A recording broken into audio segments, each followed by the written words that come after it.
కార్లో పెట్టుకోండి అవసరం అయితే సాయిబాబు కర్నూలు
ప్రముఖ కథావైద్యులు రచయిత శ్రీ కేవీ కృష్ణ గారికి సన్మానోత్సవం మరియు మినీ కథా చక్రవర్తి బిరుదు కథ ఈ సాహితీ సభకు చేసిన సాహితీ విపాసులకు సాహితీ బంధువులందరికీ కూడా మా యొక్క ఈ రెండు సాహిత్య సంస్థల తరఫున స్వాగతం సుస్వాగతం. ముందుగా మన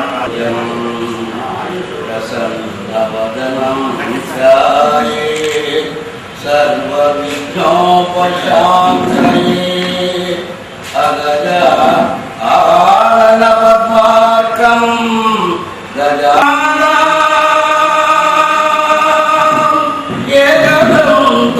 एकदन्तमुपास्महे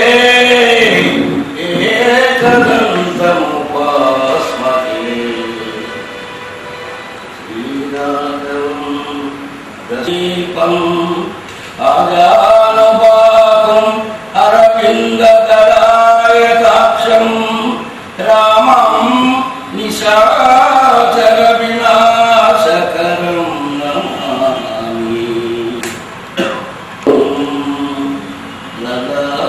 ललाटपदके वक्षस्थले स्तुतं नासाग्रे नवमौक्तिकं करतले वेणुं करे श्री परिवेशितो विजयते गोपालचूडामणि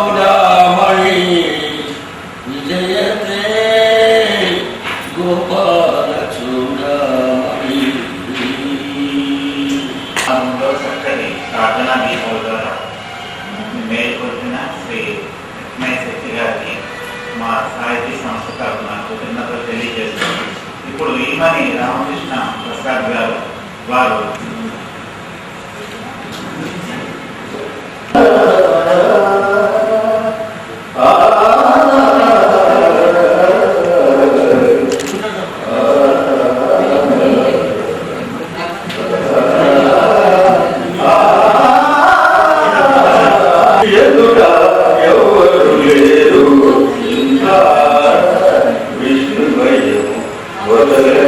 हरिदास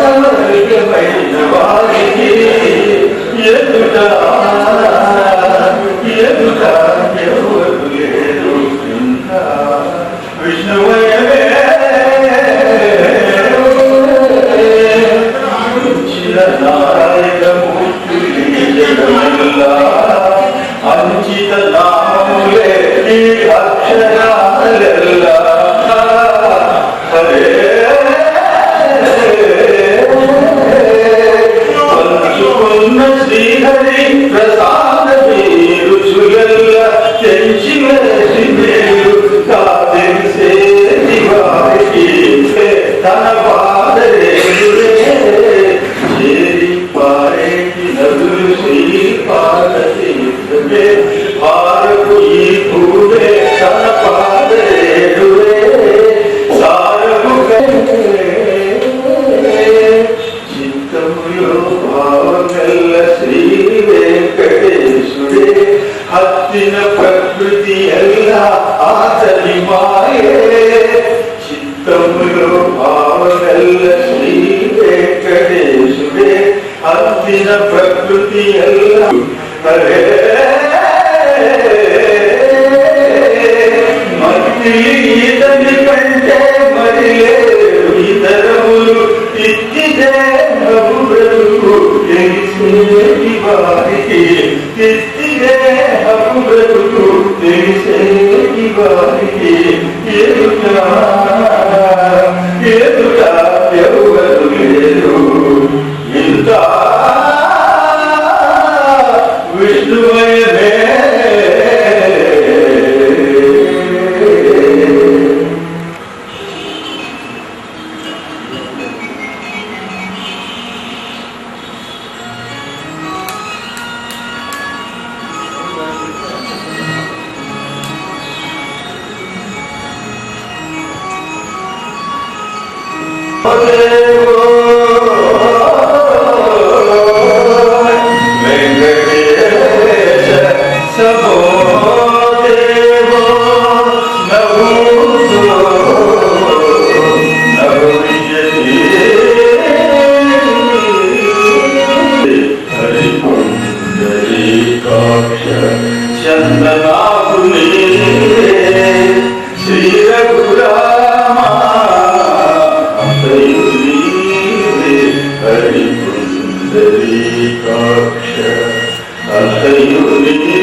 నీవే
తాళపాక అన్నమయ్య గారి కీర్తనతో ఆదరించిన శ్రీ ఈఆర్కే ప్రసాద్ గారికి సాహిత్య సంస్థ తరఫున కృతజ్ఞతలు తెలియజేస్తూ ఈ కార్యక్రమానికి వచ్చిన సాహిత్య అభిమానులకు సాహితీ బంధువులందరికీ మరొకసారి సుస్వాగతాన్ని పలుకుతూ ఈ కార్యక్రమాన్ని మనం ప్రారంభించుకుందాం. ముందుగా ఈ కర్నూలు తెలుగు హాస్య కళా సమితి అధ్యక్షులు శ్రీ కె విజయప్రసాద్ గారు వియోగి గారిని వారి స్థానాన్ని అనుసరించవలసిందిగా నేను కోరుతున్నాను. తర్వాత దయచేసి గారు వారిని ముఖ్య అతిథిగా ఆహ్వానిస్తున్నాను. కర్ణాటక ధర్మంతో వారిని ఆహ్వానిద్దాం.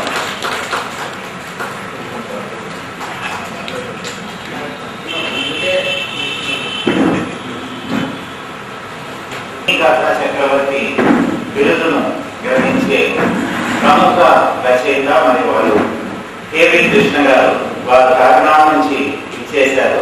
వారిని వచ్చి వారి స్థానాన్ని అలంకరించవలసిందిగా నేను సగౌరవంగా ఆహ్వానిస్తున్నాను. ఈ కార్యక్రమంలో వారు తమ సమ్మతిని తెలియజేసి డాక్టర్ వి పోతాన గారు వారు మన కర్నూలు ఆకాశవాణి ప్రయోజన వారిని సగౌరవంగా వేదికపై ఆహ్వానిస్తున్నాము. మరి మన రాష్ట్ర ప్రభుత్వ సభలన్నింటిలో కూడా వారు వ్యాఖ్యాతగా వ్యవహరిస్తున్న ప్రముఖ రచయిత మరియు ఉపాధ్యాయులు శ్రీ ఎస్ఎండి వినాయకుల గారిని వారిని వేదికపై సగౌరవంగా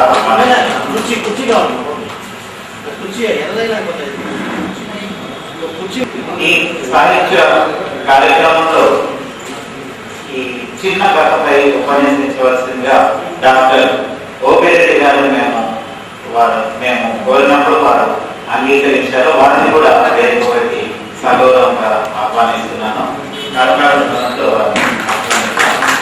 శ్రీ డాక్టర్ ఓపిరెడ్డి గారు తెలుగు ఉపన్యాసకులు. ప్రారంభించుకున్నాం. ముందుగా ఈ యొక్క కార్యక్రమాన్ని డాక్టర్ ఓపిరెడ్డి గారు వారు చిన్న కథపై ఉపన్యసిస్తారు. ఆ తర్వాత మిగతా కార్యక్రమాన్ని మనం జరిగించుకున్నాము. మన కర్నూలులో ప్రముఖ ఉపన్యాసకులు డాక్టర్ ఓపిరెడ్డి గారు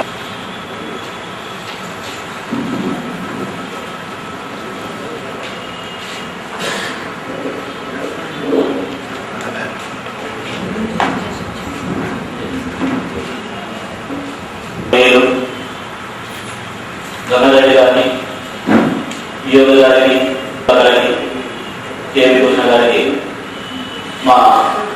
నన్ను ఎంతో వాస్తవంగా ఈరోజు చెప్పాలంటే శుభదినంగా నేను భావిస్తాను. ఇంతమంది పెద్దలు నాకు ఈ అవకాశాన్ని ఇచ్చినటువంటి సరోజిని గారికి ముందుగా నేను తెలియజేస్తున్నాను. వాస్తవంగా మనకు ఈ మధ్యకాలంలో మనకు ఈ కథలు అనేవి కొంత మరొకటి పడిపోయాయని, లేకపోతే చిన్నపిల్లలకు ఎంతో మంది ఆ కథలు అవరు అప్పటికప్పుడు ఎన్నో కథలు చెప్పేవారు. అంటే కథ అంటేనే మనకి పరమైన ఉత్సాహం, కానీ ఆ ఉత్సాహం అనేది ఈరోజు మనకు సమాజంలో కలిగించడం లేదు. దానికి అనేక కారణాలు కూడా ఉన్నాయి. ఇప్పుడు మనం చూస్తున్నాం కథపై ఆసక్తి తగ్గిపోయిందనే కారణము ప్రత్యక్షంగా మనమే చూస్తున్నాం. ఇక్కడ సభా ప్రాంగణము పూర్తిగా అంటే పోరాట కారణాలు చెప్పాల్సి. సరే, మనకు ప్రాచీన కాలం నుంచి కూడా మనకు ఎన్నో శతాబ్దాల నుంచి కూడా కథా ప్రస్థానం అనేది మనకు ఉండడం జరిగింది. కథ అనేది మనకు ఉన్నత గుణాలు గుణాలు గుర్తొస్తాయి, కాశీ మంది కథలు గుర్తొస్తాయి, పంచమంది కథలు గుర్తొస్తాయి, వేదాలని కథలు గుర్తొస్తాయి. ఇలాంటి అనేక రకాలైనవి అంటే భాష కానివ్వండి, భావం కానివ్వండి పూర్తిగా అర్థమైందా మనకు అంటే కొంతవరకు అది సంబంధించిన ఉండకపోతుందేమో. కానీ కారణం ఏంటంటే వాళ్ళకు కొన్ని శతాబ్దాల కూడా అది ప్రాచీన కాలం నుంచి. కానీ ఒక ఆధునిక కథ అనేది ఎప్పటి నుంచి ఉన్నప్పుడు ఉంది అనేది గుర్తుంది కాదని, అంటే సమాజానికి ఉపయోగపడేలాగా, అంటే మన ఇంతకు ముందు కథలు అవన్నీ సమాజానికి ఉపయోగపడలేదా అంటే ఉపయోగపడలేదు. కానీ దాంట్లో భావం అనేది భావజాలం అనేది మనపై ఎంతవరకు కుదరవేసింది అనేటువంటి విషయాన్ని కూడా మనం గ్రహించాల్సిన అవసరం కావాలి. దాంట్లో మనకు ఈ కథ, కథానిక, మినీ కథ ఇలాంటి అనేక రకాలైన ప్రక్రియలు ఉన్నాయో. అంటే కథ, కథానిక రెండు కూడా వీరిద్దరూ అన్నదమ్ములము, ఒకే తల్లి పిల్లలము అని చెప్తాయి.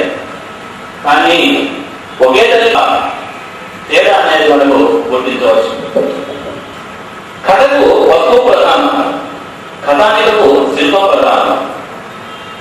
అంటే మన జీవితాల నుంచి మనం తీసుకోవడం జరుగుతుంది. అంటే దానికి పరిమాణం అనేది చాలా పెద్దగా ఉండేది. కొన్ని కథలు అయితే నవరూపంలో ఉండేది. కానీ కథానిక ఆ విధంగా కథానికలో శిల్పం. ఇంతకుముందు మనం భాషలు ఎందుకు మనకు ప్రాచీన కాలం నుంచి ఇది కథలు ఉన్నప్పటికీ కూడా అవన్నీ కూడా కొంత గాంధికపరమైనటువంటి పదజాలంతో ఉండడం వల్ల దిద్దుబాటుతో అప్పటి వరకు ఉన్నటువంటి భాషకు, భావజాలానికి భిన్నమైనటువంటి అంశాన్ని తీసుకురావడం జరిగింది గురజాడ. అంటే అప్పటి వరకు సమాజంలో నుండి మనిషి ఒక రకమైన సంస్కారం. ఇప్పుడు కథ అనేది ఇప్పుడు ఒక విషయం మనము ఒక ఇరవై నుంచి ఒక గంట సేపు మాట్లాడాలంటే, ఒక గంట మాట్లాడితే మాట్లాడచ్చు. కానీ 5 నిమిషాలు మాట్లాడాలంటే చాలా ఇబ్బంది పడతారు. ఈ కథానిక, మినీ కథలు కూడా ఇట్లాంటివి. కథ చెప్పాలనేటువంటి సామర్థ్యం ఉండాలి రచయిత. అందుకే చాలా మంది సాహిత్య విమర్శకులు చెప్పడం జరుగుతుంది, ఎప్పుడు కూడా కథకుడు విప్లవం చెప్పాలంటే చలం యొక్క భావాలు ఆ రోజు ఒక విప్లవాత్మకమైనది. అటువంటి అందుకే చాలా మంది చెప్పారు, చలము లాంటి రచయిత లేకపోతే ఈనాడు ఉన్నటువంటి కల్పన సాహిత్యము అంత బలంగా ఉండేది కాదేమో అని చెప్పడం జరుగుతుంది. కథలో గొప్పగా గట్టిగా చెప్పడం జరిగింది శ్రీమణి నారాయణ గారు. శాంతి నారాయణ గారు నెక్స్ట్ బట్టి నారాయణ స్వామి నీళ్ళు లేవు కథ రాశాడు. ఎందుకంటే నీళ్ళు అనేది నాగరికతకు మనకి మూలం. ఆ నీళ్లు లేకపోవడం అనేది ఎంత మనకు తెలుసుకోవాలి. మనం ఒక చిన్న పాప మామూలుగా పలువు నిండిపోయినప్పుడు కలుపుకోవడానికి ఒక జన్మతో నీళ్లు కాబట్టి కొత్త దుప్పండి చిన్న కదా. ప్రసంగాన్ని చేసి మాకు చక్కటి అవగాహన కలిగిస్తున్న డాక్టర్ గోపిరెడ్డి గారికి కర్నూలు తెలుగు భాష కళా సమితి తరఫున హృదయపూర్వక కృతజ్ఞతలు తెలియజేసుకుంటూ ఉన్నాము. అదేవిధంగా పని ఒత్తిడిలో ఉన్నప్పటికీ కూడా చక్కగా ఈ సాహిత్య కార్యక్రమానికి చేసినందుకు వారికి హృదయపూర్వక కృతజ్ఞతలు తెలియజేస్తున్నాను. ఇక తర్వాత శ్రీ ఎస్ఎండి ఏళ్ళుగా సుపరిచితులు, వారు సోదరి సమానులు, రాష్ట్ర ప్రభుత్వ సభలన్నింటిలో కూడా వారు వ్యాఖ్యాతగా, ఉత్తమ వ్యాఖ్యాతగా వారు ముఖ్యమంత్రి మన ఆహ్వానిస్తున్నారు. వేదిక ముందు సాహిత్య అభిమానులు, రచయితలు అందరికీ హృదయపూర్వక ధన్యవాదాలు. సాహితీ సభలు ఇప్పుడు సాహితీ సభలు వెళ్ళవెళ్ళలాడే స్థితికి వచ్చింది, వెళ్ళవెళ్ళబోయే స్థితికి వచ్చింది. కేవలం కర్నూలులోనే కాదు, తెలంగాణ రాజధాని హైదరాబాద్లో కానీ ప్రార్థన పద యొక్క గాయకుడు, మణిపోవాడు, చేరువాడు, కనేవాడు, వీడియోగ్రాఫర్ వీళ్ళు మాత్రమే కనిపిస్తున్నారు. చాలా సాహిత్య సభల్లో చాలా దీనమైనటువంటి అవస్థ కనిపిస్తూ ఉంది. కారణం ఏంటి అంటే బుక్ మాయమైపోయి ఫేస్బుక్ ఎంటర్ అయిపోయింది. అన్ని చోట్ల ప్రాధాన్యత దేనికి పెరిగింది అంటే ఫేస్బుక్ ప్రాధాన్యత పెరిగింది. మన యువకులు మన ఇళ్లలో మనమేమో ఇక్కడ ఉన్న వాళ్ళు అందరం కథలు రాసాము లేదా కథలు చదివాము, కవిత్వం రాసాము లేదా కవిత్వం చదివాము, డాక్టర్ సుభాష్ రాసే వాళ్ళతో మాట్లాడడానికో అయినా వస్తున్నారు, అభిమానిస్తున్నారు. మరి మన తర్వాతి తరం ఏం చేస్తుంది అంటే పుస్తకం పక్కన పారేసి లైబ్రరీకి వెళ్ళడం అనేది పూర్తిగా తగ్గిపోయింది.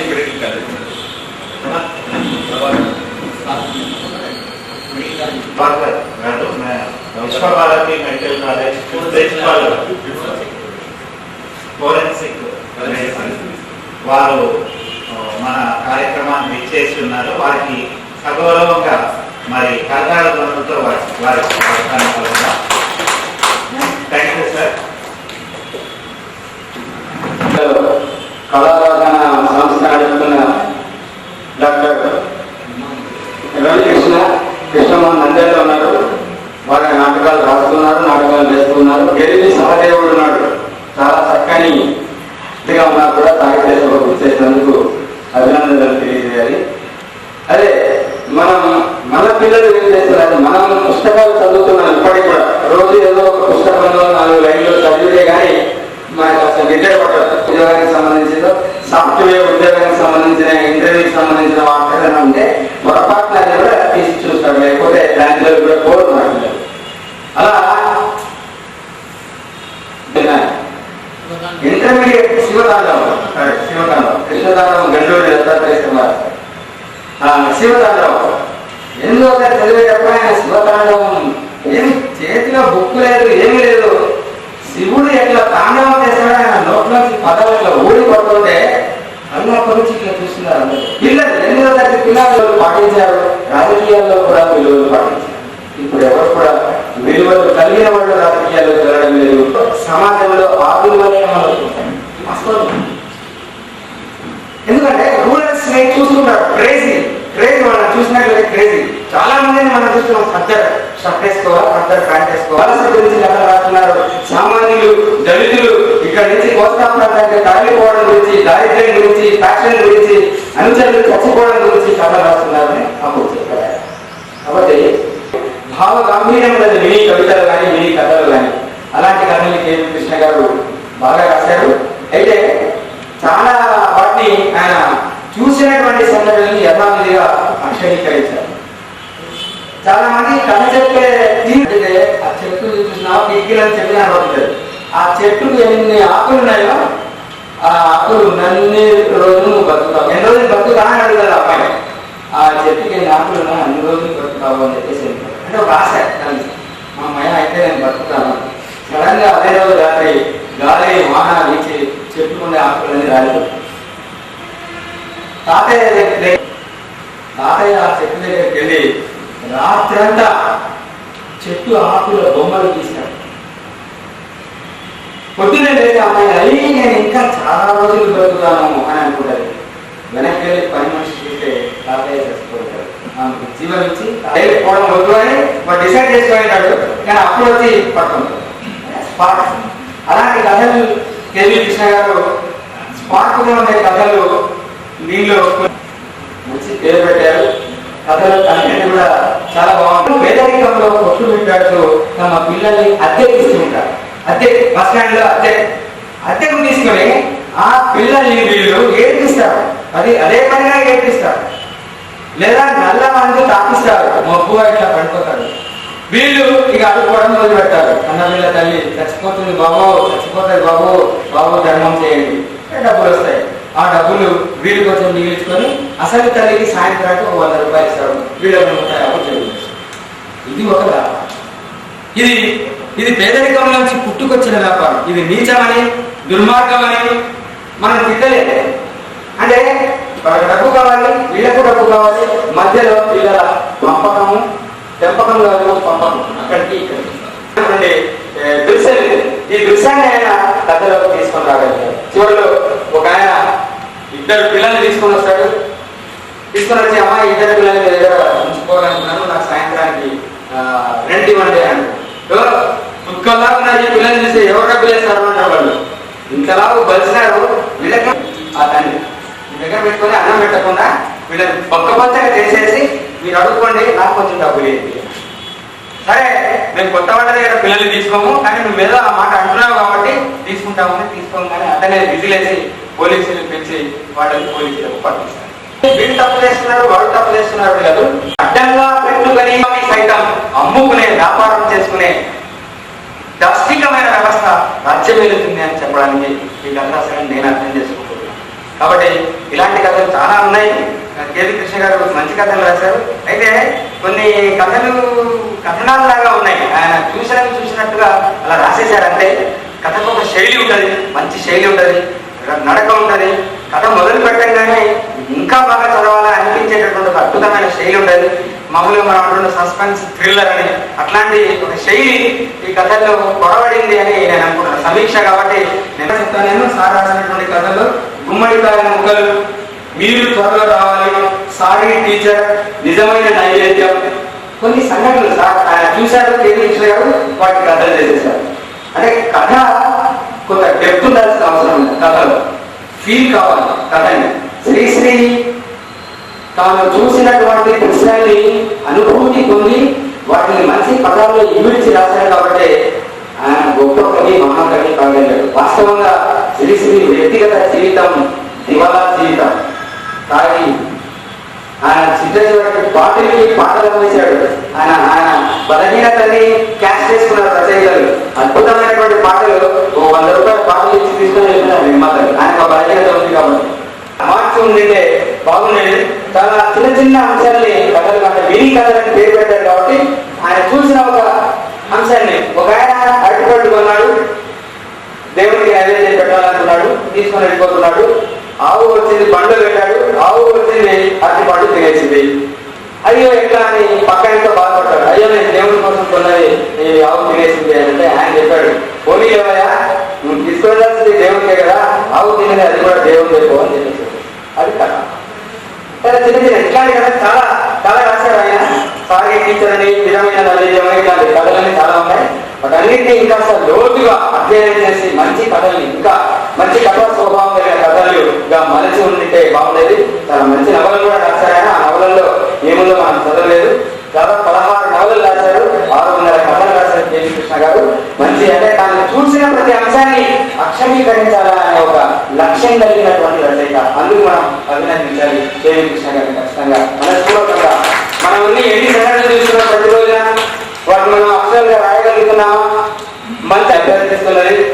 కళాశాలకు పాఠశాలకు వెళ్దాం. ఆదివారం కాకుండా వర్కింగ్ డేస్ లో ఏ పాఠశాలకైనా యాజమాన్యం కాస్త మనకు ఫ్రెండ్లీగా ఉండే యాజమాన్యానికి వెళ్ళి ఆ స్కూళ్ళల్లో వెళ్ళి ఒక అర్ధగంట గడిపి వాళ్ళకి ఇలాంటి రచయితల్ని, కథల్ని పరిచయం చేసినట్లయితే సాహిత్యం కలకాలం నిలిచి ఉండేటటువంటి ఒక మార్గం ఏర్పడుతుందని ఆశిస్తూ, ఆకాంక్షిస్తూ ఈ పెద్దలందరికీ హృదయపూర్వక ధన్యవాదాలు తెలియజేస్తూ ముగిస్తున్నాను. సహోదరులు ఎస్ఎండి నాయకుల గారికి మరి మంచి సమీక్షకులుగా వారు అన్ని విషయాలను కూలంకషంగా చర్చించారు. వారికి సాహిత్య సంస్థ తరఫున హృదయంగా ఆహ్వానిస్తున్నాను. ఆ తర్వాత మిత్రులారా ఒక విషయాన్ని గమనించండి, అందరూ కూడా మరి కాబట్టి ముందుగా కేవీ కృష్ణ గారి పుస్తకావిష్కరణ మినీ కథన బ్రహ్మ కేవీ కృష్ణ. శ్రీ మాకినేని సూర్యభాస్కర్ గారు దీన్ని రచించారు. అయితే వారు కాకినాడ నుంచి రాలేకపోయారు కాబట్టి మరి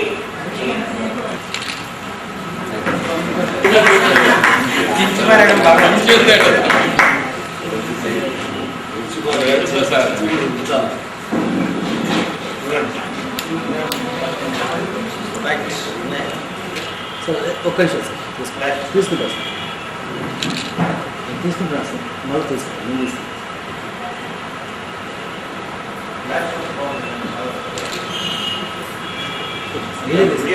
సార్ ఈడ తీసుకుంటాను, ఈడ తీసుకోవాలి. ఒక్క నిమిషం ఇది తీసుకుంటే అది తీసుకోండి, మీడియం తీసుకోండి, అది తీసుకుంటే ఓకేనా సార్. లైట్ అక్కడ మీకు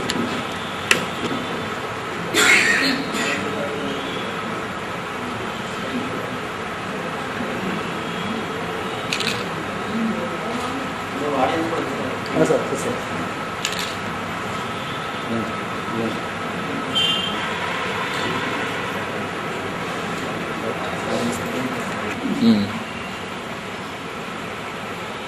సార్ చూడండి sir. Okay sir. Okay right sir. ఒక్క నిమిషం ఇంకా బ్యాక్ సైడ్ రాండి, ఇంకా రండి. ఆంధ్రలో ఆయనకి అశేషమైన అభిమానులు ఉన్నారు.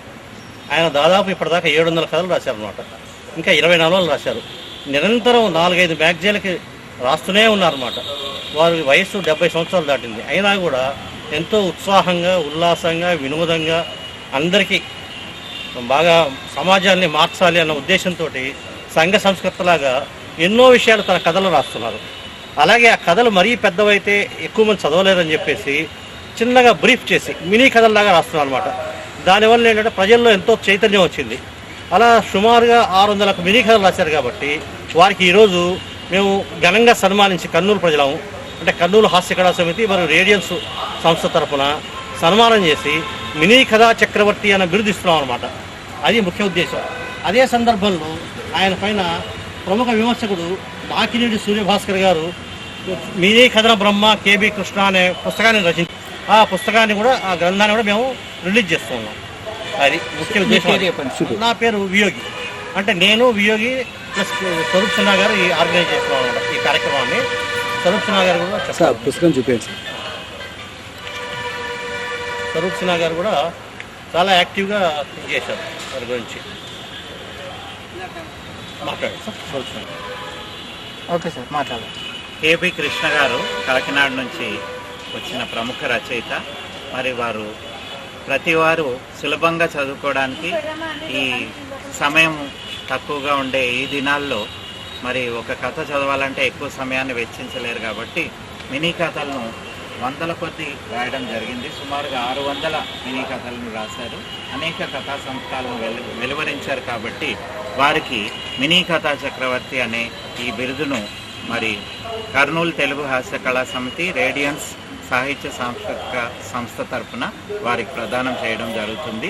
అంతేకాకుండా వారు అనేక పెద్ద కథలను, నవలలను కూడా రాశారు.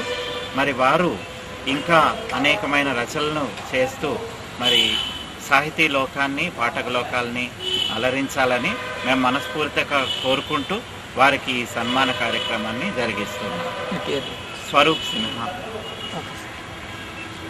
ఇవన్నింటినీ కళగా మార్చుకుంటూ పోతే ప్రతి మనిషి ఒక వ్యాసలు అవుతాడు. ప్రతి మనిషి ఒక వ్యాసలు అవుతాడు. అప్పుడు ప్రతి మనిషికి ఒక వినాయకుడు కావాల్సి వస్తుంది రాయడానికి. కాబట్టి కథ చెప్పుకుంటూ చిన్న ఎగ్జాంపుల్ చెప్తా. మహాభారతం గురించి చెప్తున్నా. ఆఖ్యానము, ఉపాఖ్యానము, చాలా కథలు నడిపించడానికి ఉపాఖ్యానాలు చాలా ఉన్నాయి. 4 గడుగుల ఉపాఖ్యానాలు మహాభారతంలో. ఒక చిన్న ఉపాఖ్యానం చెప్తా. అంటే ఉపాఖ్యానం చిన్న కథ అని. అంటే ప్రధాన కథకు భుజాలలో మోసుకొని పైకి ఎక్కించేదాన్ని, అంటే నడిపించేదాన్ని ఉపాఖ్యానం అంటారు. చిన్న కథ అని. పాండవులకు కర్మగాలి స్వయంకృత వ్రతంలో ఏదో ఉద్యోగ మాత్రం కర్మరాదు ఒక విధవ పని చేస్తాడు. సరే ధర్మం గొప్పవాళ్ళు అనుకుంటే అనుకోని మన ధర్మం లేదు, చేసినది మాత్రం విధవ పనే. ధర్మరాజుకు ఆదర్శకుడు నలుడు. యూదంలో కానీ ఆరోగ్య కుదరబెట్టడంలో కానీ ఆదర్శకుడు ఎవరంటే నలుమహారావు. కటిక నేలపైన, శిలలపైన, చెట్ల పైన, చెట్లు పొదలపైన నివాసం నిర్మించుకుని ఉంటారు ఈ పాండవులకు. పద్యం అర్థం చేసుకుని సింపుల్గా ఉండే సమస్యలు ఏం లేవు కదా. ఆ బాధ, ఆ సంతోషం, ఈ పుస్తకం బాగున్నాయా అంటే మెచ్చుకుంటే చాలు. రచయిత అంత అల్ప సంతోషి, కళాకారులంత అల్ప సంతోషి ఎవరు ఉండడు ప్రపంచంలో, ఎప్పుడు ఉండదు. నాకు సంతోషపడి నేను వచ్చి చాలా బాగున్నాయా అని అనుకో. ఏమని తిన్నావా, మీరు బిర్యానీ చూపిస్తారా అంటాడు. ఏమన్నాడు ఒక మాట అనే దానికి, అంటే తన కృషి మెచ్చుకున్నాడు కదా. అందువల్లనే ఈ ప్రపంచాన్ని ఏమేమి ఏంటంటే ఒక చెమట చుక్కే, చెమట దిగువే. ఒక దేశం యొక్క అభివృద్ధికి కానీ, ఒక వ్యక్తి అభివృద్ధికి కానీ, వ్యక్తిగత అభివృద్ధికి కానీ, సామాజిక అభివృద్ధికి కానీ, దేశాభివృద్ధికి కానీ, విశ్వాభివృద్ధికి కానీ ఏ ఆధారం ఏంటంటే ఒక చెమట చుక్క. ఆ చెమట చుక్క ఒకటి భౌతికమైనది, ఒకటి మేధస్సుకు సంబంధించింది. దేహంపై ఉండేటువంటి చెప్పుచుంటే శాశ్వతమైనటువంటి ఫలితం ఇవ్వదు, తాత్కాలికమైనటువంటి ఫలితమే ఇస్తుంది. మేధస్సు పుట్టినటువంటి చెమట శాశ్వతమైనటువంటి పరిష్కారం ఇస్తుంది. ఆ మేధస్సు పుట్టిన చెమటే రచన మనం ఒప్పుకోవాలి. మేధస్సు పుట్టినటువంటి ఒక రచనే కదా, ఒక చెమట బిందులే కదా రచన రావడానికి కారణం. రచయిత వేరు, మనిషి వేరు. అంటే మనిషిలో రచయిత లేదంటే ఉన్నాడు, దృష్టికోణం వేరు, దార్శనికత వేరు. నువ్వు చూసే దృష్టి బట్టే అతన్యో ఆ పేరు మల్లిక చెప్తే మనం కాసేపు పుష్పంతో ఉంటున్నాడు, వాళ్ళ అందరి వాగ్దానం తీసుకుంటున్నాడు. పుష్పంతో నాకు బాగా వాడడానికి సరి పుష్పంతో వాంచడలో ఉన్న సొగసును ఆస్వాదించే వారికి తెలుసు. నలుగురు వచ్చిందే చెప్పాలి మళ్ళా. కాబట్టి నా మాట వింటావు పిల్లో సరి పుసపట్టాకే మళ్ళీ కాలుష్యం మహమ్మారి కథలో చెబుతాను. కథ వచ్చేసింది. కాలుష్యం ఒక మహమ్మారికి అబ్బా చేసే చేష్టం అవన్నీ కాదు, దాని గురించి ఎన్నో కథలు చెప్తారు, వింటావా? నా మాట వింటావా పిల్లో సరి పుసపట్టాకే మళ్ళీ కాలుష్యం మహమ్మారి కథలో చెబుతాను. నా మాట వింటావా పిల్లో గాలి నీరు లేక జీవకోటి లేదు, సంగము లేకుంటే బతుకు ముందుకు పోదు. వచ్చేసిన గాలి నీరు అవసరమే, కానీ వాటిని జాగ్రత్తగా ఉపయోగించకపోతే ప్రకృతి నాశనం అయిపోతారు. ముందుకు పోదు. ఈ మూడు కరువైతే మనబడే పోతుంది. నా మాట వింటావా పిల్లో కసరి రుసుకుంటాకే మళ్ళీ కాలుష్యం మహమ్మారి కథలో చెబుతాను. చాలా కథ కోసమే మీకు చెప్పాల్సింది. చాలా ఉన్నాయి. నాట్యం ఏదైనా తీసుకోండి, 64 కళలు అంటాం మనం. 64 కళలో మనిషికి బాగా ఉపయోగపడే కళలు లలిత కళలే. 64 కళల్లో 2 భాగాలు గుర్తిస్తే ఈ 5 కళలు తీసేటంటే సంగీతము, సాహిత్యము, చిత్రలేఖనం, శిల్పము, నాట్యం ఇవి పక్కన పెడితే ఇవి లలిత కళలు అంటారు. మిగతా వాళ్ళంటే సామాన్య కళలు అంటారు. సామాన్య పంపించినది. కాబట్టి ఈ లలిత కళలు, ఈ కళలన్నీ రకరకాలు ఉన్నాయి. ఈ కళలో ఒక కళ సాహిత్యం లేదా కళలు ఏమైనా సరే సాహిత్యం. ఒకసారి రాసిన పాట అంటే ఎంత ఉంటుంది, అన్ని సాహిత్యం ఉండేది బిడ్డలే. నాకు సాహిత్యం తల్లిలాగా అనిపించింది, సంగీతం తల్లిలాగా అనిపించాడు. ఈ రెండు కలయిపోలేదు కదా. సాహిత్యం ప్రక్రియలు పుట్టేది కథ కానీ, కవిత కానీ, నాటకం కానీ, నవల కానీ, వ్యాసం కానీ, గేయం కానీ, పదల కానీ, కీర్తన కానీ, ఏదన్నా సరే ఇవన్నీ సాహిత్య ప్రక్రియ. సరస్వతి తల్లి మనం ప్రసాదించేటువంటి వరాలు. వీటిలో ముద్దు బిడ్డ నాకు పాట అనిపించింది. అందువల్ల పాట నుంచి పాట రాయాలనిపించింది. సంగీతం జనని నైజం ఆ సంగమ మధుర ఫలం పాట జననం. పాటే నా ప్రాణం, పాటే నా జీవనం. ఎప్పుడు రాసిన పాట నుంచి పాట ఎట్లా పాట పడుతుంది? సిరిలోనే పసిపాత్ర రెప్పలు ఉయ్యాల. ఇదేనండి కవి అంటే మర్మగర్భంగా చెప్పేదే కవిత్వం.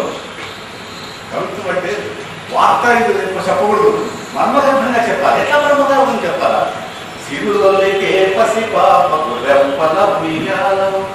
ఏంటి రెప్పలు ఉయ్యాల?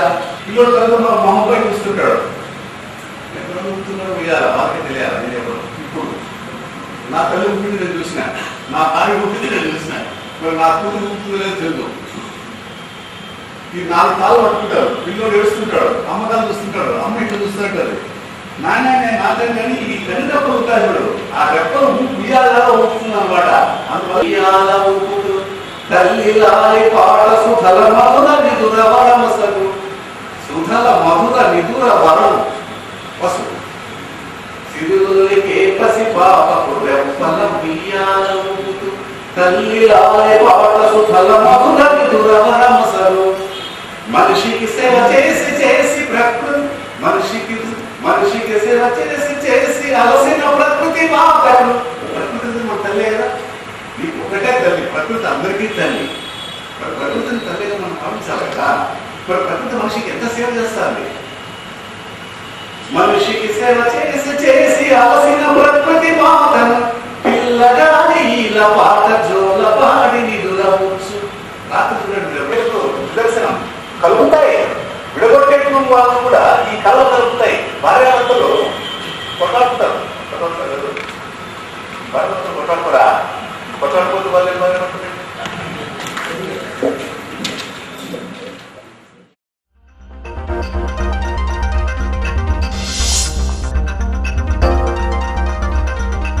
ముందుగా కేవీ కృష్ణ గారికి వారి భార్య గారికి సన్మానం చేస్తాము. ఆ తర్వాత భక్తులకి వారికి చేస్తామండి, భక్తులే చేస్తాం. దయచేసి కోపరేట్ చేయండి, ఎవరు వెళ్ళిపోవద్దండి. సన్మానం కాగానే భోజనాలు కాదు, మళ్ళీ కొంచెం కార్యక్రమం అయితే భోజనాలు అప్పుడే. Thank you sir.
మేడం మీరు దగ్గరండి, సార్ హైట్ ఉన్నాడు, ఇలా దగ్గరండి, దగ్గరండి, రండి. సార్ హైట్ ఉన్నాడు, కనపడిస్తాడు అట్లా. రైట్.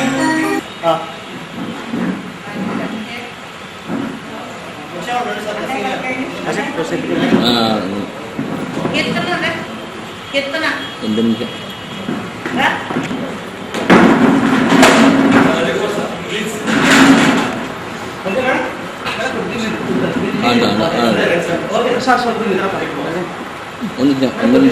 ಕೊಡ್ತೀವಿ ಬಂಡು ಬಂಡು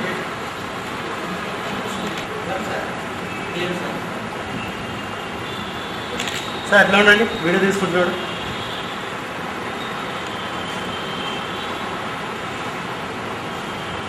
అసలు వీడియో తీయడు.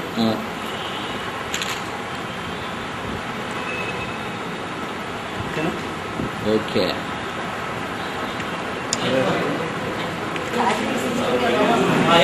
ఓకే డాక్టర్ గారు వెళ్ళాలి కాబట్టి సార్ నిలబడండి. ఒక్క నిమిషం sir, 1 second right sir. Thank you.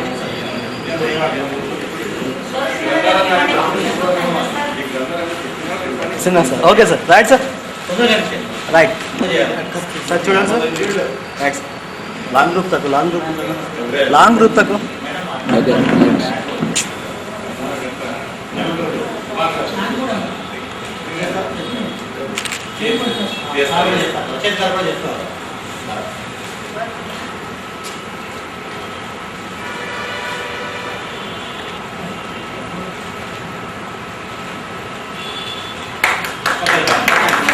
నిలబడండి సార్. లాంగ్ గ్రూప్ తప్ప సరే సార్ చూడండి sir. Okay sir. Okay sir.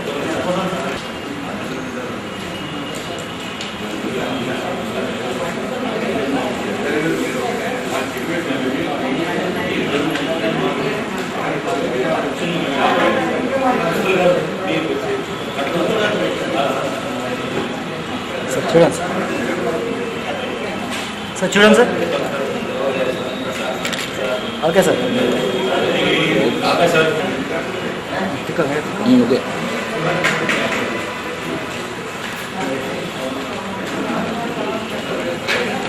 Okay sir.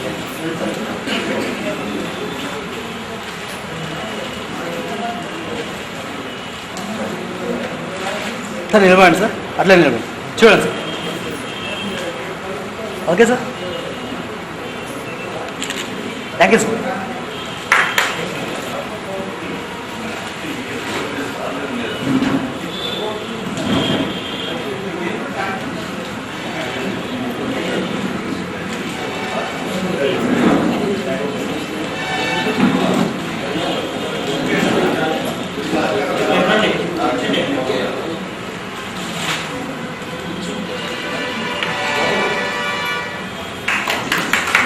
Sir దగ్గర ఉన్నాను సార్. సార్ మీరు వెళ్తారు రండి సార్, వెళ్తారండి. అవుతాడు రండి. Ready sir, ready sir. Thank you sir. Right.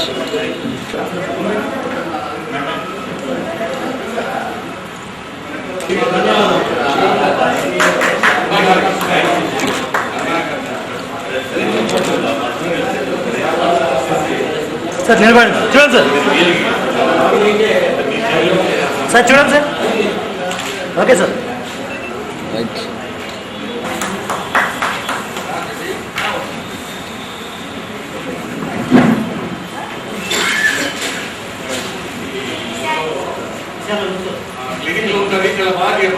Okay madam, Vishala madam రండి, దగ్గర రండి, దగ్గర రండి. ఎంత ఫీజు ఇస్తే అంత తీసుకుంటారు. Long group sir. మందులు కూడా ఫ్రీ ఇస్తుంటారు, మందులు కూడా ఫ్రీ ఇస్తారు. సార్ చూడండి సార్. సార్ చూడండి సార్. నీలోపల డాక్టర్కి ఎంతైనా మేడం చూడండి. పేద డాక్టర్గా విశాల మేడం చూడండి. సార్ చూడండి సార్. చాలా గొప్ప డాక్టర్. ఆయన కవిత్వంగా చదువుతారు. మనకి ఇంకా ఇది ఏం కాదు.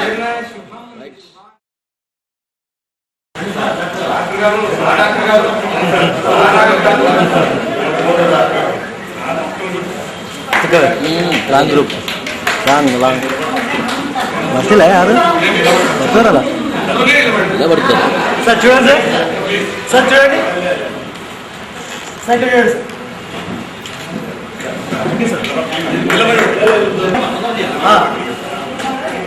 Ready sir. సార్ చూడండి sir. Sir Krishna sir. Krishna sir. Right sir. Thank you. Right. Continue sir. Sir ఇంకో నెంబర్ కూడా ఉంది సార్. నిలబడండి సార్. సార్ ఒక ఇద్దరు రండి sir. Okay sir. Ready ready sir. చూడండి సార్. సార్ ఇక్కడ చూడండి సార్. సార్ ఇక్కడ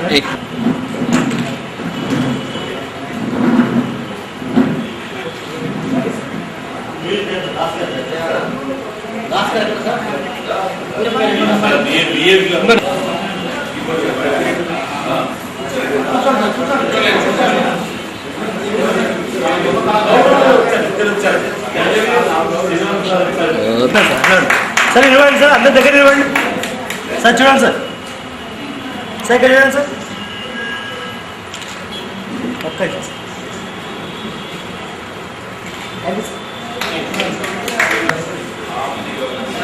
ఓకే క్యాసెట్ అయితే అదే గుర్తుంది.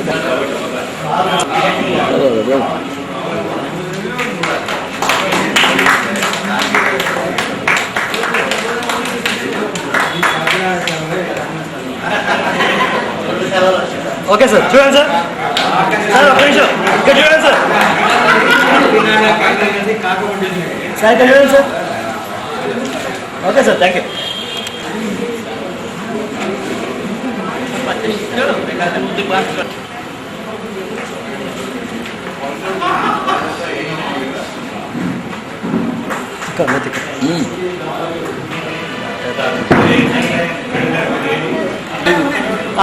ఇచ్చేయండి.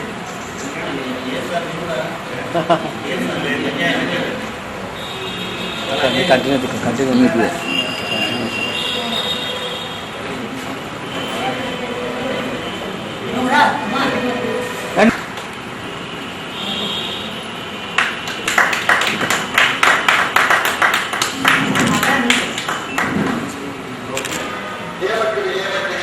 సార్ అజయ్ సార్ ఇక్కడ రండి.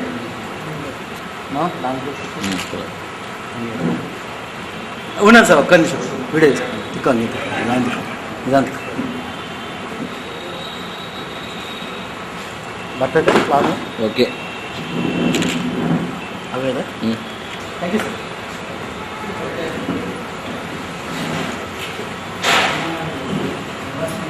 లతా సంఘాలు అభిషేకం అనే కొన్ని కథలు మాత్రం విన్నా. ఒక యువ నాయకుడు అనేక మంది అనుచరులను కూడగట్టుకొని ఈ ఎలక్షన్ ఎన్నికల ప్రచారంలో పాల్గొంటూ ఉంటాడు. ఆ దగ్గర ఎక్కువ మంది ప్రేక్షకులు లేరని ఆయన విసుక్కోవడం. తర్వాత మరి అందరూ కూడా ఈ చిన్న గ్రామంలో కూలీ పనులకు కలిసి అనేకమైన సభల్లో పాల్గొన్నాను, అనేకమైన అనుభవాలను పంచుకున్నాను. మరి నేను గాంధేయవాదిని, గాంధీ గారి అహింస సిద్ధాంతాన్ని నమ్మిన వాడిని. వారితో పాటు ఉంటూ వారి యొక్క అనేకమైన కార్యక్రమాల్లో నేను పాల్గొంటున్నానని చెప్పడం జరుగుతుంది. అందరూ కూడా తప్పటి మరి ఈ నాయకులకి వారు బ్రహ్మరథం పట్టాలనుకుంటారు. అయితే అందులో ఒక్కడు మాత్రం లేచి ఎక్కడ ఇతనెక్కడ, పైగా ఇతను చూస్తే యువకుడు. ఆ గాంధీజీ ఎప్పుడు పూర్వకాలంలో మరి స్వాతంత్ర్య సమరం జరిగిన కాలంలో ఉన్న వ్యక్తి, మహానాయకుడు. ఆయనకు ఈయనకి ఏం పరిచయం ఉంటుంటే అందరూ కూడా ఈ యువ నాయకుడి యొక్క ఉపన్యాసంతో ఎంతగా ప్రభావితులు అవుతారంటే వాళ్ళు ఆ చెప్పినవి వచ్చి మరి పంపివేయడం జరుగుతుంది. అతను అనుకుంటాడు నిజానిజాలు ఎవరికి కావాలి. ఈ ఎలక్షన్ క్యాంపెయిన్స్ లో, ఎన్నికల ప్రచారం చక్కటి కథ, ఎలా మనుషుల్ని ఇన్ఫ్లుయెన్స్ చేయొచ్చో దీంట్లో చక్కగా కృష్ణ గారు చెప్పడం జరిగింది. తర్వాత సిరీసెట్ అని ఒక చిన్న కథ, చాలా చక్కటి కథ. ఎంసెట్ పేరు సిరీసెట్ అని వారు మార్చడం ఎందుకు జరిగిందంటే, ఒక అబ్బాయికి స్టేట్ ఫస్ట్ వస్తుంది ఎంసెట్ లో.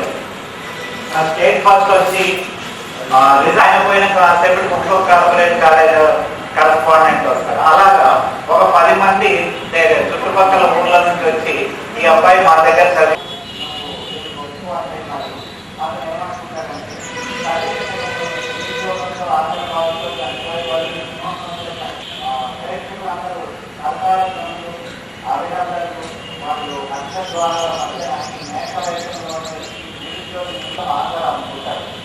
అయితే ఆ సినిమా దగ్గరకు వచ్చి ఇతనితో చాలా పార్టీస్తూ ఆడుకోవడం మొదలవుతుంది. ఆశ్చర్యపోతారు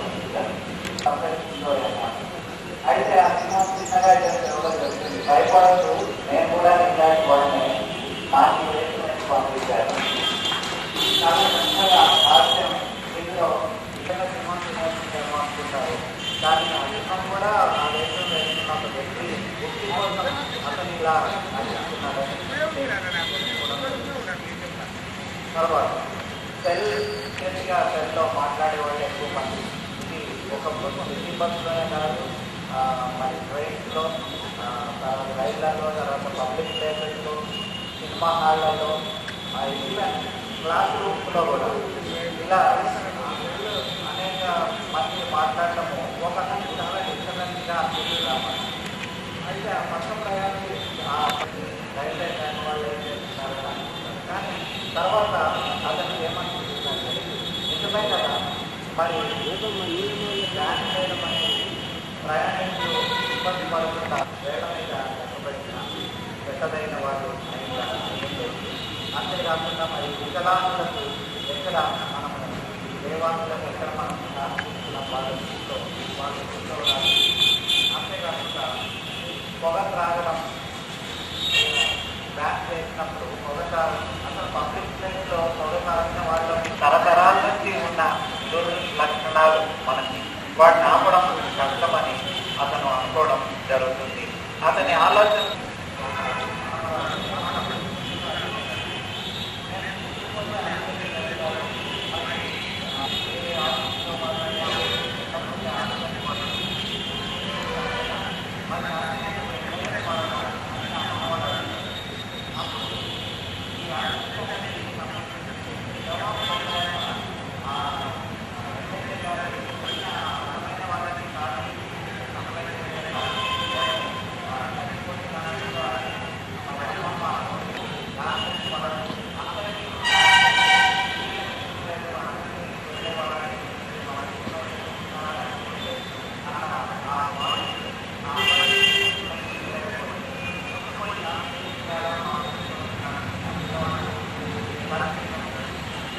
Cemoroso.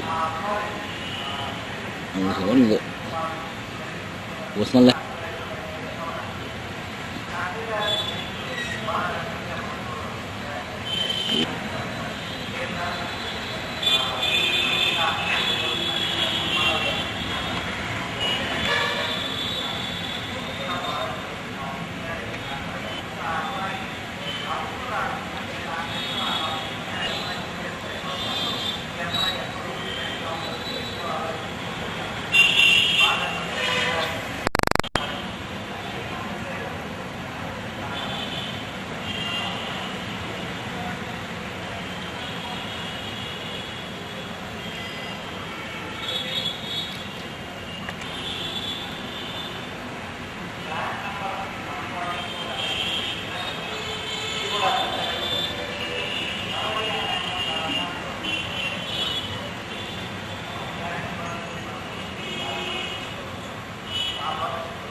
buat malah indah lagi.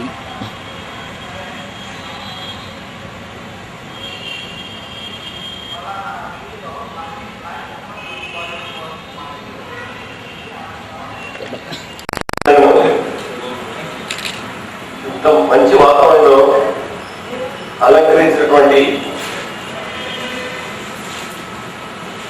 బియోగి Shri అధ్యక్షులు విజయప్రసాద్ గారికి, తర్వాత అలంకరించినటువంటి గంగారెడ్డి గారు,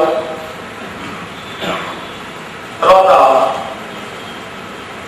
state all India station director ఉంటూ అందరూ ప్రతిరోజు ఎన్నో మంచి మంచి కథాంశాలు పూల గుర్తుల్లో కూర్చి అందరి అలంకరణతో అలంకరిస్తున్నటువంటి డాక్టర్ మోదన్ గారు, అప్పుడే భావాలతో ఎంతో డాక్టర్ ప్రభాకర్ గారు అమాయకంగా కనబడుతున్న చేశారు. డాక్టర్ ఎండి ఫారెన్సిక్ మెడిసిన్ పరిటాల రవి అని చెప్పి ఒక ప్రముఖమైనటువంటి వ్యాక్సినిస్ట్, అతను చనిపోతే ఒకరు పోస్ట్ మార్టం చేస్తే రీ పోస్ట్ మార్టానికి మంచి డాక్టర్ కావాలని చెప్పి ఇచ్చారు. పిలిస్తే పోస్ట్ మార్టం ఇది ఇది ఒక ఇది. తర్వాత తెలుగు పదాలు ఎలా ఇంగ్లీష్ బిఫోర్ లవ్ అంటే పిల్లవాడు నడక నేర్చుకోవడానికి ముందు చాలాసార్లు కింద పడతాడు, లేస్తాడు. మంచి మంచి ఒక తెలుగును చక్కగా వర్ణించి చెప్పి ఎటువంటి సందర్భాలు ఈవెన్ సీఎం చంద్రబాబు నాయుడు వచ్చినప్పుడు ఈయన యాంకరింగ్ ఉంటుంది, ఎవరు వచ్చినా ఈయన యాంకరింగ్ ఉంటుంది.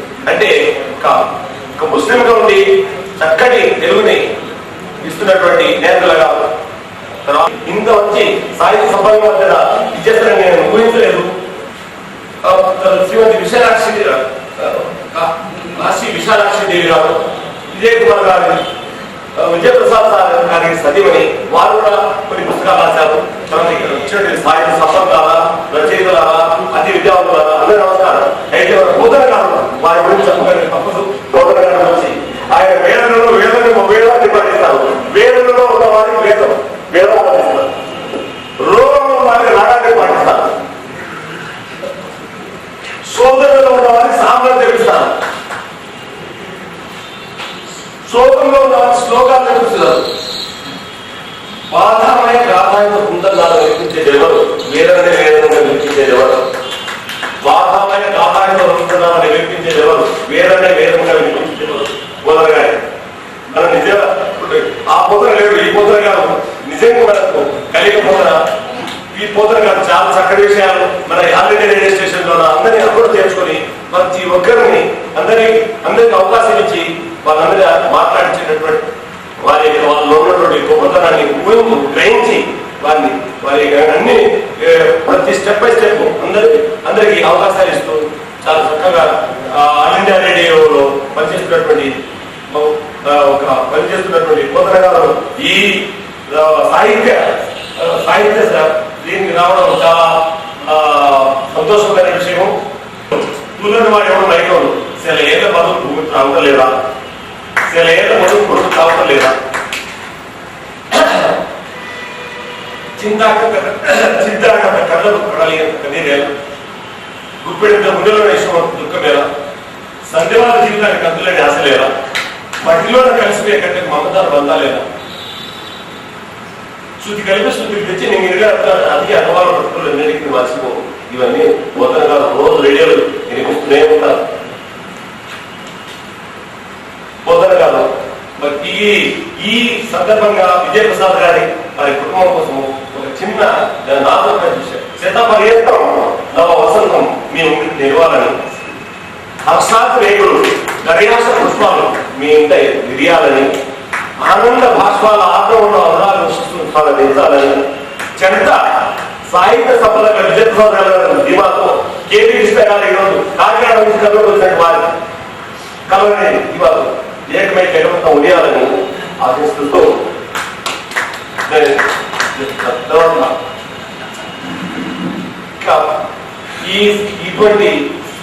ఇటువంటి మంచి కార్యక్రమాన్ని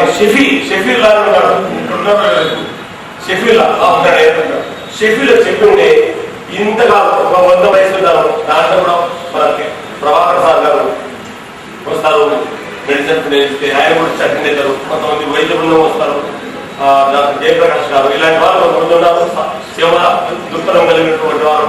అందుకోసము అలాంటి వాళ్ళు చెప్పు మన గంగారెడ్డి సార్ ఉండరు, ఒక పల్లెటూరు వాళ్ళందరినీ పిలుస్తారు, పల్లెటూరు ఒక 10 మంది ఒక 10 పల్లెటూరు వాళ్ళని పిలుస్తారు. దాని 10 పల్లెటూరు వాళ్ళు 200 మంది వస్తే 100 మంది కంట్రోల్ 1000 మంది వస్తారు, 1000 మందిలో కనీసం 200-300 మంది ఉంటారు.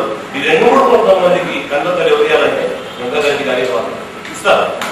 నేను చాలా సార్లు అదే చేశాను, అది ఇచ్చాను, వారికి మనసారా సూచన తెలుసుకుంటున్నాను.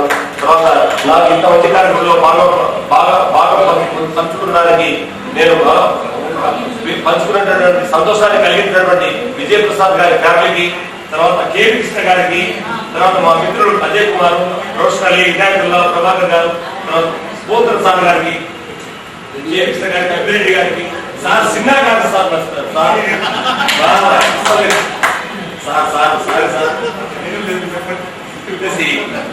మా రవీంద్ర కళాశాలలో పండించినటువంటి సిద్ధా సార్ గారు, ఆయన గురించి నేను మొదలనే విన్నాను. సార్ నుంచి చాలా గొప్ప వ్యక్తి. కళాశాల ఇప్పుడు మన గుల్లే సారు మొదట కుటుంబంలో పెట్టి సుమారు స్కూల్ బాగా రన్ చేసి పిల్లలు నేను పూర్వాయిస్ కలిగాను. అక్కడ పిల్లలు పంపిస్తే పిల్లలు అసలు ఎస్సీ, ఎస్టీ, బీసీ, మైనారిటీ అందరూ ఉంటారు. దాంట్లో మేము అందరూ ఉంటే డ్రగ్ పెట్టడం లాక్ చేసుకోవాలి. ఇవ్వడం లాక్ చేసుకుంటే 70 కండిషన్ 20 రూపాయలు ఇస్తారు, మన 20-30 ఇస్తారు. 20-30 ఇచ్చేది ఎవరో కొందరు లాక్ చేసుకోవడం అనుకోవాలి పెట్టే కదా. మనకు ఆగడానికి పోతే చాలా మంది డబ్బులు పోతున్నాయి. కరెంట్ అయినప్పుడు కరెంట్ చెప్పడం పెట్టెలు వేసి తీసుకునేది. అట్లా ఆలోచన చేసుకుంటే ఎస్టీ మద్దయ్య అని చెప్పి ఎల్ఎస్లో ఉన్నాడు. మీరు ఈయన ఏం చేస్తాడు ఎస్టీ మద్దయ్య, నేను ఎక్కువ చేయాలి తెచ్చి కూడా తెలియనటువంటి మంచి తెలియనటువంటి వ్యక్తులు, ఒక గొప్ప వ్యక్తులు అలాగనే ఉంటారు. విజయపూర్ రావాలి, జ్ఞానం సంపాదించాలి, జ్ఞానాన్ని ఆయన సంపాదించాలి. జ్ఞానాన్ని ఎవరు తీసుకులేదు. నచ్చోదహార్యం, నచ్చరాచార్యం, నమాత్మాచం, నజమాత్కార్యం, జగత్తం విపరీతం, విద్యాధనం సర్వముతానం, నచ్చోదొందించుకోండి రాజు నమాత భాగ్యం అందరూ పంచుకోరు, మూసి వారిని సమర్పించదు, నీళ్ళ సమర్పించదు, విద్యాధనం సర్వముతానం. అట్లా విద్యాధన సంపన్నులు, విద్యా సంపన్నులు, ఇలాంటి సంపన్నులు కలిగినటువంటి విద్యా సంపన్నులు కలిగినటువంటి వీళ్ళు ఈ సాహిత్య సంపన్నులు తెచ్చిపెట్టి ఎంతో మంచి కార్యక్రమానికి చాలా మంది రావాల్సింది. నాకు చెప్పింది నేను ఇంటి తెచ్చేవాడు సార్. కొంతసారి రేడియో రన్ చేసిందే, కొంతసారి చాలా మంది తెచ్చేవారు. కానీ 100 మంది భోజనం అదే వేస్ట్ అయ్యేది కాదు, తప్పకుండా ఇదేది అని ఈ కొంతమంది కార్యక్రమానికి నన్ను ఆహ్వానించినటువంటి తర్వాత నాతోనే అందరికీ సన్మానను గ్రహించి చిన్న వ్యక్తి నేను that medicine I am practicing and very small fellow. So even then they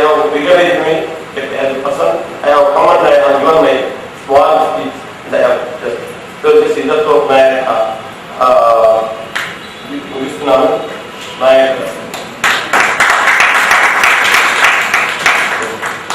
ఈ ఇట్లాంటి అవకాశాన్ని ఇచ్చినప్పుడు విజయప్రసాద్ గారికి అందరికీ మేడం రమ్య మేడం గారికి తర్వాత అందరికీ తెలుసుకుంటాం. ఉపన్యసించిన డాక్టర్ శివన్ గారికి హృదయపూర్వక కృతజ్ఞతలు తెలియజేస్తూ ఇప్పుడు ప్రముఖ రచయిత కేవీ కృష్ణ గారి స్పందనను తెలియజేయవలసిందిగా మేము కోరుతున్నాం. అయినా సరే నాకు ఘనమైన సన్మానం చేసినందుకు ఎంతో సంతోషిస్తుంది.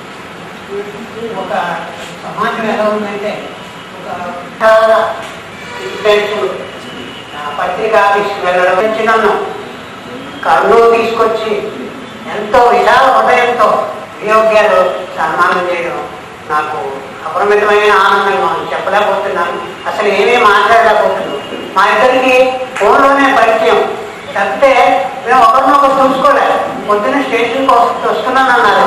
ఈ నెల గుర్తుపట్టాలో అర్థం కాదు. సరే కొంచెం లావు అంటారు, అతను అంతవరకు గుర్తుంది. సరే ఆటో దిగ్గారు ఒక ఈయన యోగ్యాలని అనుకున్నాను.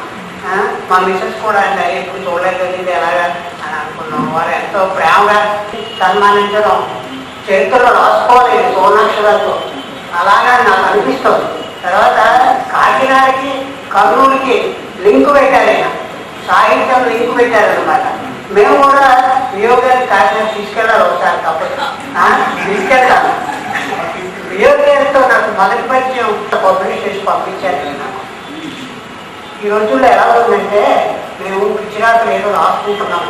కర్నూలుకి సన్మానం అయితే నాన్నగారు మీకు ఈ వయసులో ఆరోగ్యం పాటు చేసుకుంటారన్నారు మా అబ్బాయి. అలాంటి తరుణంలో వాళ్ళ నాన్నగారి పుస్తకాలు ఏం పబ్లిష్ చేయడం ఏంటండి?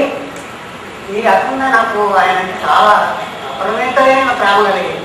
మీ నాన్నగారి పుస్తకాలు పబ్లిష్ చేసి మీరు నాన్నగారు రుణం తీర్చుకుంటున్నారండి అని చెప్తే ఆయన చెప్పారు. అలాగా నాకు యోగాలు చాలా డీప్ పరిచయం అనమాట. అలాగా ఏర్పడింది. లేకపోతే ఈ పుస్తకం రాసిన మార్కిని సూర్యభాస్కర్ గారు వారి మదర్కి సడన్గా హార్ట్ అటాక్ వచ్చినప్పుడు కథలు రాస్తాడు, కవితలు రాస్తాడు, చిత్రాలు వేస్తాడు, పత్రికల్లో అందరి గురించి వ్యాసాలు రాస్తాడు. అంటే ఆల్మోస్ట్ చాలా బహుముఖ ప్రయత్నించాలన్నమాట. ఇంతవరకు ఈయన ఇంటర్నెట్లో కాల్ లెటర్లో ఒక మ్యాగజైన్ రన్ చేశాడు ఇంగ్లీష్లో. That is great magazine. అసలు నేను ఆ ఇంగ్లీష్ ఎవరు అనుకోలేమని అనిపించాడు. తర్వాత 32 పుస్తకాలు ఈయన పబ్లిష్ చేశాడు. ఇంతవరకు కవిత, కథ, విమర్శ అనేక అంశాల మీద వ్యాఖ్యానం చేశాడు. రాష్ట్రంలో ప్రముఖుల మీద వ్యాసాలు పుస్తకాలు రాయాలి. ఒక 100 మంది మీద రాస్తారు ఏంటంటే ఆయన టార్గెట్ 100 మంది. మొదట్లో గోడ శ్రీరాములని ప్రముఖ వ్యాస రచయిత, ఆయన మీద ఒక మినీ కథల మీద నేను ఇంతవరకు దాదాపు 300 మినీ కథలు రాశాను. 650 కథల్లో 300 మినీ కథలు రాశాను. నాకు అవన్నీ చాలా ఇష్టం. మీ మినీ కథలు అంటే నాకు ఇష్టం అండి, నేను మీ మినీ కథలు నేను పుస్తకం రాస్తాను అన్నాను. మీరు 3వ వారం మీరు అన్నాడు. చాలా సంతోషం, రాయండి అన్నాను. రాశాడు. మాకు ఆయన్ని సన్మానించుకునే యోగం కలగలేదు. వారి మాదిరికి ఆరోగ్యం బాగలేదు. ఆవిడ కోలుకుని త్వరగా నెక్స్ట్ తిరగాలని మొత్తం ఎంతో మాట్లాడిన వాళ్ళందరూ స్వభావంగా దుర్గేశారు. ఆయన అంత బాగా మాట్లాడతారని నేను అనుకోలేదు. ఇప్పుడు నేను ఏం మాట్లాడాలని కూడా సిగ్గుపడ్డానండి, ఏం మాట్లాడలేమో ఎలాగని. కానీ దేవుడే నన్ను మాట్లాడుతున్నాను. సంస్కారం పుస్తకం మీద వినాయకుడు గారు మంచి ఉపన్యాసం ఇచ్చారు. నాకు కొన్ని సూచనలు చేశారు. నేను తప్పకుండా గమనిస్తాను. అయితే ఒకటి, కొన్ని కథలు, అన్ని కథలు మంచి కథలు రాయమండి. నేను 650 కథల్లో మహా ఉంటే ఒక 20-30 ఉంటాయి మంచి కథలు. అన్నీ ఒకే రచయిత అన్ని మంచి కథలు రాయలేడు. ఒకే తల్లికి అందరూ మంచి పిల్లలు ఎలా పుట్టరో రచయిత కూడా అంతే, అన్నీ రాయలేదు. ఒక్కోసారి ఫీల్ అయి కూడా రాసుకుంటాం. అలాంటి కథలు సక్సెస్ అవుతాయి. ఈ కొట్టుకు సెలవు లేదు. ఈ కొట్టుకు సెలవు ఒక ఆస్ట్రేలియా బహుమతి వచ్చింది. అన్నదమ్ముల అనుబంధం మీద రాశారు. అది రాసుకుంటే నాకు ఏడుపు వచ్చింది. ఇందాక ఎవరో మొత్తం మీరే కదా కొత్త కదా చెప్పారు. రచయిత ఏడుస్తాడు, నవ్వుతాడే. నేను ఆ కథ రాసుకుని ఏడించాను. తర్వాత మాకు తల్లిదండ్రులు లేదు. నాకు అమ్మ నాన్న అంటే చాలా ఇష్టం. అమ్మ మీద కథ కొన్ని రాస్తూ ఏడుస్తూ రాశాను. రచయితని ఆవేదన పడాలా కథ రాయాలంటే నాకు తప్పదు. మరి అభిషేకం పుస్తకం మీద స్వరూప్ సిన్హా గారు చాలా అద్భుతంగా మాట్లాడారు. చాలా థ్యాంక్స్ సార్. విని కథని బాగా అర్థం చేసుకున్నాను. వారికి నా ఒక ఉద్యోగంలో కృతజ్ఞతలు. ఓపిరెడ్డి గారు చిన్న కథ మీద పుట్టుకోవటాలతో సహా చక్కటి ఉపన్యాసం చేశారు. వారికి నా కృతజ్ఞతలు. వియోగ్ గారు నా మీద అపూర్వమైన వాత్సల్యంతో పద్యాలు రాశారు. అంతకన్నా రమణీయంగా గానం చేశారు. వారికి నా సంతోషం, నా కృతజ్ఞతలు. విఆర్కే ప్రసాద్ గారు, డాక్టర్ రాజశ్రీ గారు మాకు మతిపట్నం నుంచి వెలువడే సీనియర్ సిటిజన్ వాయిస్ అని ఒక మ్యాగజైన్ ఉంటుంది. అందులో ఆయన ప్రతి వ్యక్తి మీద పద్యాలు రాస్తుంటారు. నా మీద ఆల్రెడీ ఒక పద్యం రాశారు. ఇప్పుడు పద్యాలు రాశారు కానీ అది నాకు వినడానికి అవకాశం లేక టైం లేక చేయలేదు. నేను జన్మలో చేసుకుంటున్నా భావిస్తున్నాను. వారి గురించి నేను చాలా విన్నాను. ఎంత ఎదిగినా ఒదిగి ఉండడం అనేది సువర్ణంగా చూసి చేసుకోవాలి.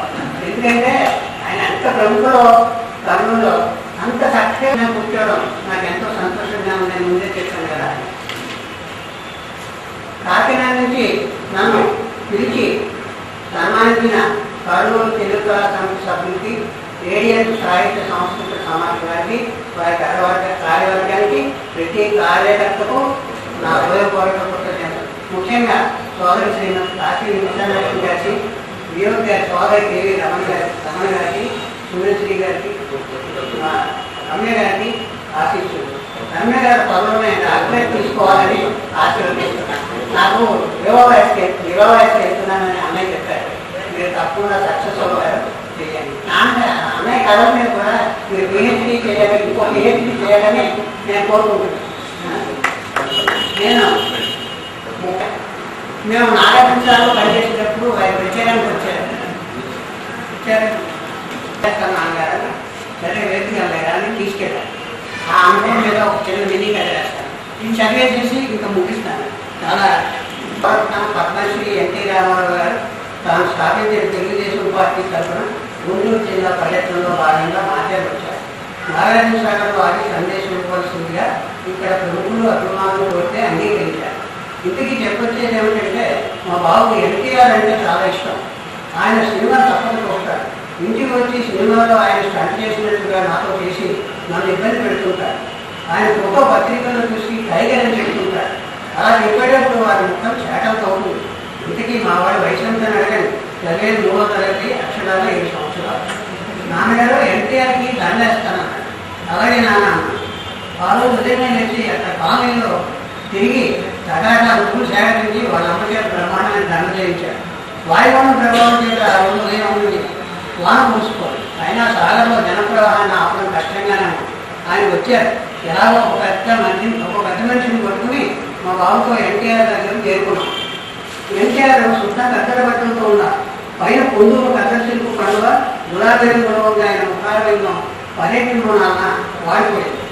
ఆయన ముఖంలో దివ్య తేజస్సు అవతార పురుషుల్లా ఉన్న ఆయన సినిమాల్లో పిల్ల హీరోలతో కుప్పగంతులు వేసి ఈయన అనిపించింది. ఆయన కళ్ళల్లో స్థిర నిశ్చయం, ఏదో చేయాలనే తపన, హాయిగా సినిమాలో రాజభోగాలను గురించిగా ఎందుకండి మీకు ఇదంతా అని చెప్పాలనిపించింది. నాన్నగారు నేను దండ అయ్యాను. ఈయన ఎన్టీఆర్ కాదన్నారు మా బాబు. కాదు నాన్న, ఈయన ఎన్టీఆర్ సినిమాల్లో వేషాలు వేస్తే అలాగే ఉంటాడని ఏదో చెప్తున్నా. అబ్బాయి అదేం కాదు. ఈ టైగరు కేడీ నెంబర్ 1 సూపర్మెన్ బొగ్గుల లేడుగా ఈయన ఎన్టీఆర్ కాదు అని మొహం చూసుకున్నాడు. ఇక నేను చెప్పేది ఏముంది, నేనే దండ వేశాను.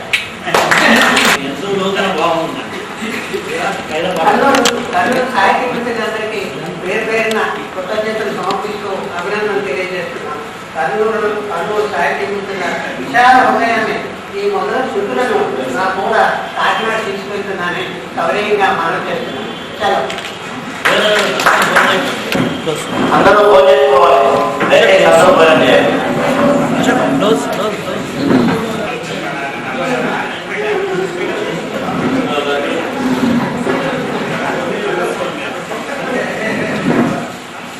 సార్ ఉన్నాను సార్, ఒక నిమిషం అట్లా ఉన్నాను సార్. కొద్ది దగ్గరండి సార్, దగ్గరండి.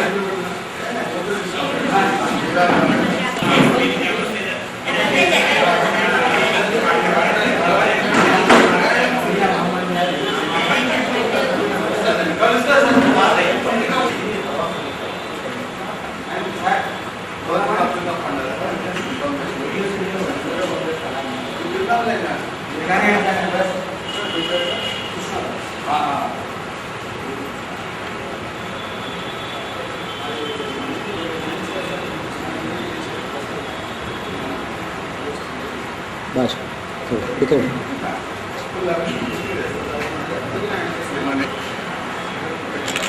సార్ అట్లా ఉండండి ఒక్క నిమిషం.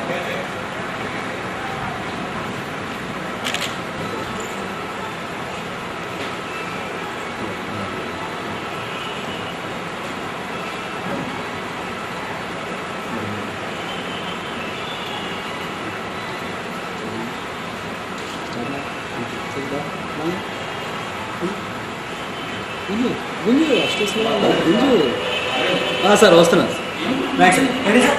సార్ చూడండి పెద్ద తల దించండి. అదే wait okay sir. Okay sir. Madam రండి, మీరు ఎదురు రండి, అమ్మగారు ఎదురు రండి, మీరు రండి. వస్తారు వాళ్ళు కూడా వస్తారు సార్. అమ్మగారు అంటే నిలబడి చూడండి సార్, ఇక్కడ చూడండి సార్. ఫ్రీ కూర్చోండి సార్, ఫ్రీ కూర్చోండి. Okay sir. నువ్వు అక్కడ, నేను ఇక్కడ, నువ్వు అక్కడ. రండి.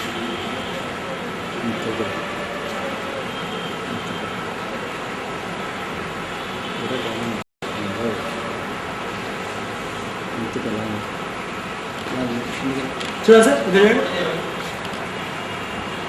మేడం, తల బాగా చూడండి. ఒక్క నిమిషం సార్. రైట్ వన్స్ సార్, ఇక్కడ చూడండి. Thank you sir, thank you. ఇంకొకటి, మీరు సార్ ఇప్పుడు ఓకే సార్ ఒకసారి సెల్ఫీ తీసుకోండి సార్. అక్కడ చూడండి, సెల్ఫీ దగ్గర అక్కడ చూడండి సార్. ఏమి తెచ్చాయి